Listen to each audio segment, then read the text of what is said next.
ఈరోజు జరిగే చర్చకి సంబంధించి పోతిరెడ్డిపాడు ఆనాడు 11,000 క్యూసెక్స్ ఉన్న దాన్ని 44,000కు పెంచిన సందర్భంలోనే దీనికి బీజం పడింది. ముఖ్యంగా అప్పుడు రాజశేఖర రెడ్డి గారు ముఖ్యమంత్రిగా ఉన్నారు. చాలా నాకు బాగా గుర్తు.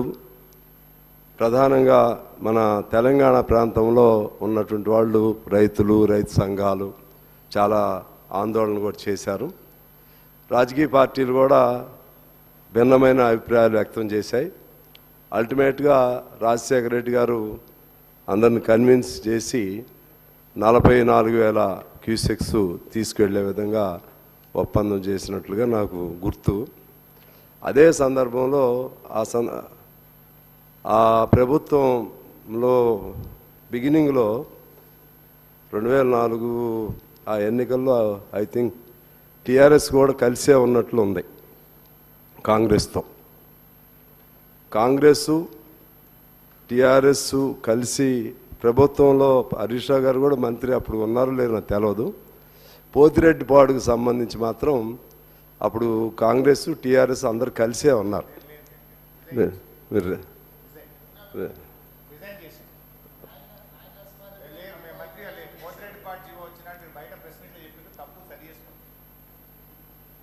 ఓకే, మొత్తం మీద అయితే ప్రభుత్వంలో ఉన్నారు.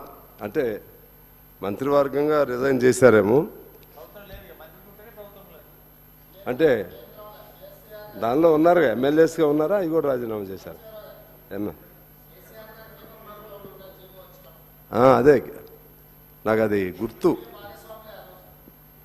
అందువలన అంటే ఇంతకుముందు అప్పుడు మీరే ఉన్నారు కదా, మీరే చేశారు కదా అని అంటుంటాను. అందుకని నేను కొద్దిగా గుర్తు చేస్తున్నాను. క్యాబినెట్ లేకపోయినా మొత్తం మీద మీ సెంట్రల్ గవర్నమెంట్లో అవును, అక్కడైనా ఫైట్ చేయాలి కదా. సరే,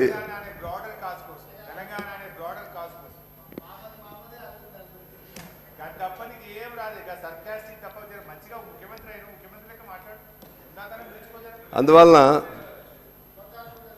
ఆ విధంగా అక్కడ అప్పుడు అందరూ పలు రీజన్స్తో కన్వీనియంట్గానే చివరికి అంగీకరించారు 44,000 క్యూసెక్స్కి సంబంధించి. ఆ బ్యాక్గ్రౌండ్లోనే నేను అనుకుంటున్నాను. తర్వాత 2010 ఆ ప్రాంతంలో కూడా ఇటు రాయలసీమ ఈ పోతిరెడ్డిపాడుకు సంబంధించి ఆ గొడవలు అప్పటికి మొదలైనవి. 2014లో విభజన చట్టంలో ఇటువంటి ప్రాబ్లమ్స్ వచ్చినప్పుడు కృష్ణా గోదావరి జలాలపైన వాటిని పర్యవేక్షణ చేయటం కోసం ఆనాడే 2014 విభజన చట్టంలోనే ఈ ప్రొవిజన్ పెట్టారు. కృష్ణా రివర్ బోర్డ్ మేనేజ్మెంట్ పేరుతో కానీ, అటు గోదావరి రివర్ బోర్డ్ మేనేజ్మెంట్ పేరుతో కానీ. అప్పుడు ఎందుకు వ్యతిరేకించలేదు? అప్పుడు సరే మనం తెలంగాణ వస్తేనే చాలు అని అనుకున్నామా? భవిష్యత్తు ఊహించలేదా?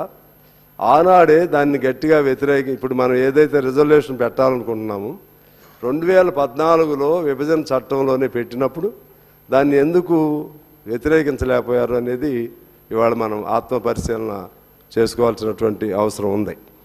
అలాగే గత 10 ఏళ్ళు అయిపోయింది.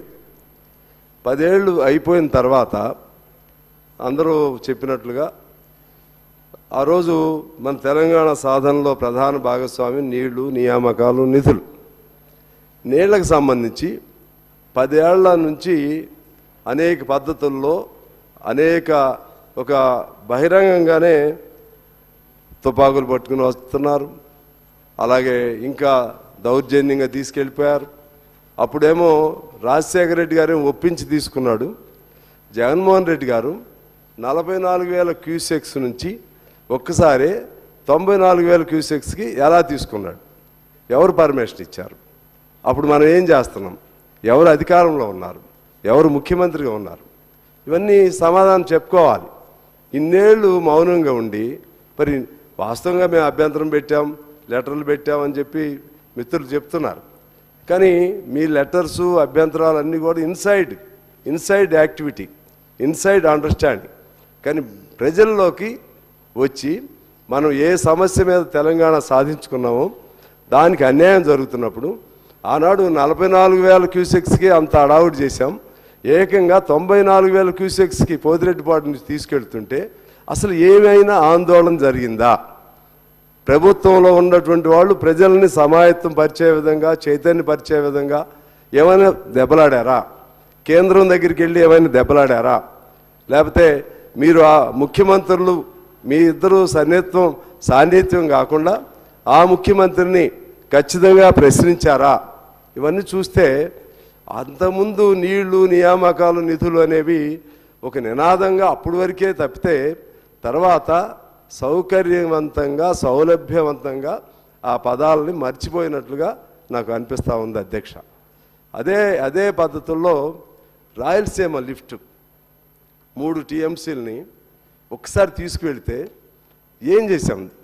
దానిపైన ఇంతకుముందు మా తొమ్మల గారు చెప్పినట్లుగా చివరికి 60% పనులు అయినాక మద్రాస్ గ్రీన్ ట్రిబ్యునల్లో కేసు వేసిన తర్వాత ఆ గ్రీన్ ట్రిబ్యునల్ మ్యాండేట్ ఇచ్చిన తర్వాత మాత్రమే ఆగిన తప్పితే మన కృషి లేదు. మన వంతు దానికి సంబంధించి ఆపడానికి ప్రయత్నం చేయలేదు. అప్పటికి 60% ఇప్పుడు పనులు అయిపోయాయి.